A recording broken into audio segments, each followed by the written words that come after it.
New at 6, addictive painkillers were prescribed to unsuspecting patients while the drug industry profited. It helped spawn the opioid epidemic that we're still dealing with today and also led to massive settlement. 5 Investigates' Mike Beaudet is looking into tonight how the state, along with cities and towns, are planning to spend that windfall.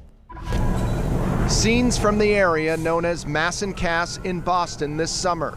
A sad reminder of the lingering overdose crisis in Boston and beyond. I think that we're doing what we can.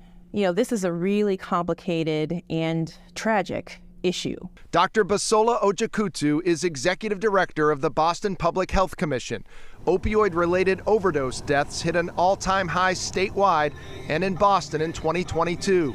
More than 2,300 people died in Massachusetts, 352 in Boston alone. It's a crisis, and I think that it's really, very concerning to both the city and to the Boston Public Health Commission. With the crisis, though, is a new opportunity for help.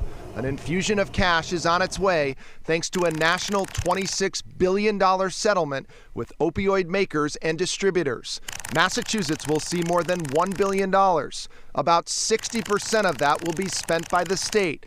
The rest, nearly $400 million, will be divided among cities and towns. This is a great opportunity, but it's also a great responsibility. There are guidelines about how the money can be used, but the specifics are up to each community.